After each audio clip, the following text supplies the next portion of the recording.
बिस्मिल्लाहिर्रहमानिर्रहीम। अस्सलाम वालेकुम नाजरीन, मेरा नाम अब्दुल्ला है। आप देख रहे हैं इन्फॉर्मेशन केयर से मेरा यूट्यूब चैनल।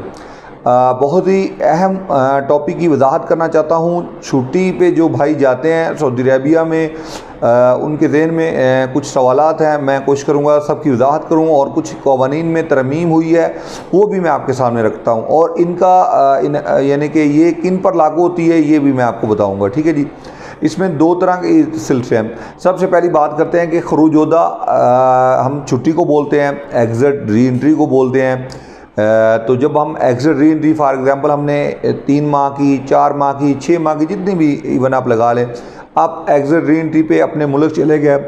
अब आपके पास जो आपका कंपनी का हक महफूज है वो ये है कि आप इसी पीरियड के दौरान वापस आ जाएँ। अगर आप इस पीरियड के दौरान वापस नहीं आते तो अब तो एक आसानी हो गई है। इससे पहले तो आप जो इकामा एक्सपायर हो जाता था तो वो तो रिन्यू हो ही नहीं सकता था जब तक आप ममलकत सऊदी अरबिया में वापस नहीं चले जाएं। ठीक है। अब तो ये उसमें आसानी आ गई है कि अगर खुदा न खासा किसी वजह से आप मिस हो गए तो उन्होंने कवानीन में तरमीम की है कि आउट ऑफ स्टेशन भी आप हैं तो भी आपका इकामा रिन्यू कर दिया जाए और आप रिटर्न वापस सऊदी अरबिया उसी वीज़े पे वापस आ जाएँ। अब आप उस कंपनी में आना ही नहीं चाहते, आपको उस कंपनी का में मसाइल का सामना था, आपने अपनी जान छुड़वाने के लिए वहाँ से खरूजोदा हासिल किया। तो जब आप अपने मुल्क चले गए तो आपने वापस ही नहीं, सारी बातें जाना है, या किसी मसले की वजह से वापस नहीं जा सके, इकामा एक्सपायर हो गया, कंपनी ने वीज़ा कैंसिल कर दिया, ये सारे मसाइल हैं जी। अब इसमें कुछ लोग परेशान हो जाते हैं। मेरी वीडियो को कंप्लीट देखेंगे तो आप समझ जाएंगे ये सारा टॉपिक जो आज का है। ठीक है। इसमें बहुत सारी तरमीम है, मैं उनका सबको वन बाय वन करके जिक्र करूँगा। सबसे पहले तो जो भाई परेशान हो जाते हैं कि भाई मैं छुट्टी आया था वापस नहीं गया तो मेरे कफ़ील ने ना मेरे पीछे हरूब दे दिया ताकि मैं वापस जा ही ना सकूँ। ठीक है जी। क्योंकि मैंने चेक किया तो वहाँ पे मतगेबल अमल आ रहा है, एब्सेंट फ्रॉम वर्क आ रहा है। एब्सेंट फ्रॉम वर्क हरूब हम जिसे बोलते हैं आम ज़ुबान में। तो मेरा भाई ये हरूब की एक किस्म है, ये वो हरूब नहीं है जो वहाँ पे सऊदी अरबिया में रहते हुए होता है, ये एक हरूब की और किस्म है। अब इसमें भी दो और चीज़ें ऐड हो जाएंगी। दो चीज़ें कौन सी ऐड होंगी? एक, आपका कॉन्ट्रैक्ट कफ़ील के साथ डिजिटल था या नहीं था। दूसरा, अगर डिजिटल था, अगर डिजिटल नहीं है तो जो पेपर ऑफ कॉन्ट्रैक्ट हमारे ओल्ड होते थे वो है, तो वो एक अलग, दोनों पे अलग अलग सज़ाएँ लागू होंगी। ये जो एब्सेंट फ्रॉम वर्क है ये कफ़ील नहीं देता, ये वो जस्ट आपका वीज़ा कैंसिल की रिक्वेस्ट करता है कि भाई ये बंदा जवादात में पासपोर्ट दे के या आपका इकामा दे के मंदूब को भेजता है या ख़ुद चला जाता है। वो जाके बोलता है कि भाई ये बंदा वापस मेरे वीज़े पे आया ही नहीं, तो लिहाजा मैं इसकी मेरे सिस्टम से निकाला जाए ताकि मैं इसकी इंश्योरेंस वगैरह जो पे करता हूँ, तामीनात इज्तिमाइया पे करता हूँ या दीगर लवाज़मात जो पूरे करता हूँ वो ख़त्म हो सकें, सौदाइजेशन पूरी करता हूँ। तो वहाँ से वो इसके ऊपर जो पाबंदी लगाते हैं वो होती है 3 साल की अमूमन जो लगती है। ठीक है जी। मैं अमूमन की बात कर रहा हूँ जो आज तक सिस्टम चल रहा है, जिनके ओल्ड कॉन्ट्रैक्ट सिस्टम के मुताबिक काम कर रहे हैं लोग। ठीक है जी। ये मैं उनके लिए बात कर रहा हूँ। उनके ऊपर अगर वो जाके वापस नहीं आते तो उनके ऊपर 3 साल की पाबंदी है। इसको हम कहते हैं, वो वहाँ से मकतब जवाज़ात वाले इसके ऊपर दे देते हैं एब्सेंट फ्रॉम वर्क, ये अपने वर्क पे वापस नहीं आया। ठीक है जी। इसलिए इसको अपने कफ़ील के सिस्टम से निकाल के लिए सब कुछ हुआ, सॉरी।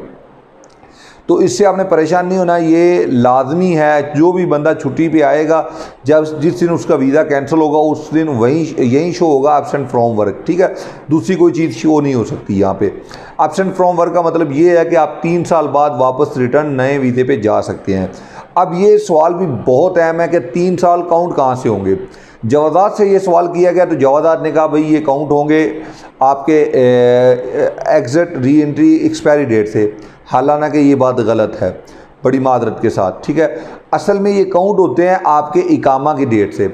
अब बड़ी मादरत के साथ कि इसकी वजाहत देने वाले जवाज़ात हैं, लेकिन वो जब आप यहाँ पे बंदा पहुँचते तो वो बोलते हैं नहीं भाई इकामा एक्सपायरी डेट से इसे मेंशन किया जाए। तो ये बात आपने समझनी है आज से कि इकामा एक्सपायरी से 3 साल के बाद आप वापस सऊदी अरबिया जा सकते हैं। जिस दिन आपका इकामा एक्सपायर हुआ उस दिन से 3 साल ऐड कर लें, उस डेट से आप 3 साल बाद वापस सऊदी अरबिया जा सकते हैं। आपके ऊपर किसी किस्म का कोई प्रॉब्लम नहीं है। एक बात तो ये होगी। सऊदी अरबिया का वीज़े के लिए अब 2-3 अमेंडमेंट की गई हैं। FRC ज़रूरी होता है और दूसरे नंबर पे एक और ये जो खरूज का पेपर होता है, जो किसी भी तरह से, चाहे वो खरूज नहाई से गया हों सऊदी अरबिया से, यानी जो रिटर्न सऊदी अरबिया हो उससे लाजमी तौर पे अब खरूज का पेपर वो चाहिए ही चाहिए होता है, ठीक है, तकरीर उसका लाजमी चाहिए होता है। तो ये तकरीर के बिना वीज़ा स्टैम्प नहीं होता, ये 2 चीज़ें ध्यान में रखनी है आपने। अब जो बंदा अपनी कंपनी से डिजिटल कॉन्ट्रैक्ट करता है, डिजिटल कॉन्ट्रैक्ट ये है इस सूरत में नहीं कि वो ऑटो चला गया आपके कीवा सिस्टम पे आ गया, गोसी पे उन्होंने रजिस्टर की हुई थी सैलरी, वो ऑटो चला गया। क्योंकि मैंने इससे पहले वीडियो बनाई थी 12 मई के पहले कि आप लोगों को बताया था कि जो आपके कॉन्ट्रैक्ट हैं वो ट्रांसफ़र होने जा रहे हैं कीवा पे। तो उस बात को कुछ भाइयों ने सीरियस लिया, कुछ उन्होंने नहीं लिया। मैंने कहा था भाई कि अगर आपकी डेट वगैरह मेंशन नहीं तो उसे मेंशन करवाएं। अभी जिनकी कीवा पे डेट मेंशन नहीं है उनके लिए भी मैंने एक वीडियो बनाई हुई है कि एंड ऑफ कॉन्ट्रैक्ट की डेट मेंशन करवाएं, ये आपके लिए लाज़म व मलज़ूम है, ठीक है जी। आने वाले दिनों में बहुत सी अमेंडमेंट होने जा रही हैं, उससे बहुत फ़ायदा होगा।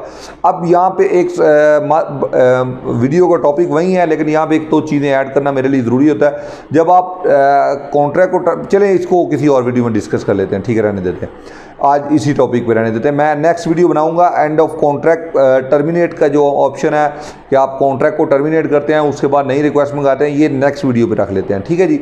ये एक बड़ा अहम मेरे ज़हन में आ गया, इस पर अगली वीडियो पे बात करेंगे इंशाल्लाह ताला। कि आपकी कंपनी ने थ्रू ऑन कीवा आपको कॉन्ट्रैक्ट सेंड किया और आपने उसे एक्सेप्ट कर लिया या OTP कोड अपनी कंपनी को दे दिया, एक ही बात है।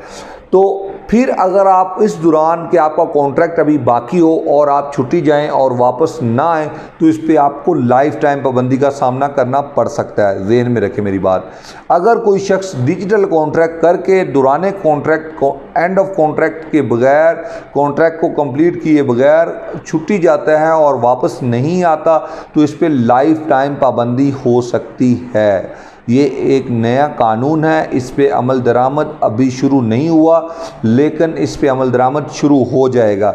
ये मेरी बात हुई है जवाज़ात में, उन्होंने कहा बिल्कुल इसमें अमेंडमेंट हो चुकी है, हमारे पास इसका मसूदा आ चुका है, अब हमने इसे स्टार्ट करना है। जैसे इसको स्टार्ट करने का हुक्म आएगा हम इससे स्टार्ट कर देंगे।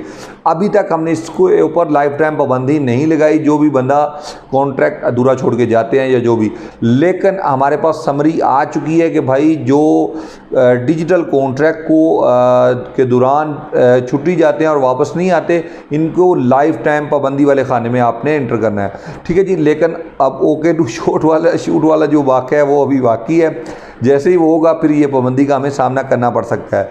तो ऐसे तमाम भाइयों से मैं रिक्वेस्ट करता हूँ कि वो अपना कॉन्ट्रैक्ट कंप्लीट करने के बाद जाएं जिनका डिजिटल कॉन्ट्रैक्ट है, ठीक है। जिनका दूसरा कॉन्ट्रैक्ट है वो अगर 3 साल बर्दाश्त कर सकते हैं अपने मुल्क में तो फिर एक अलग बात है। बहुत बहुत शुक्रिया। इसके अलावा वो किसी दूसरी कंट्री में गल्फ़ में जा सकते हैं, कोई इशू नहीं, नो प्रॉब्लम। बहुत बहुत शुक्रिया। यानी छुट्टी सऊदी अरबिया से गए हैं वापस नहीं आए तो कुछ भाई कहते हैं कि भाई गल्फ़ में भी नहीं जा सकते, नहीं मेरा भाई गल्फ़ में आप जा सकते हैं, कोई प्रॉब्लम नहीं। बहुत बहुत शुक्रिया, ढेर सारा ख्याल रखिएगा। अल्लाह हाफिज़।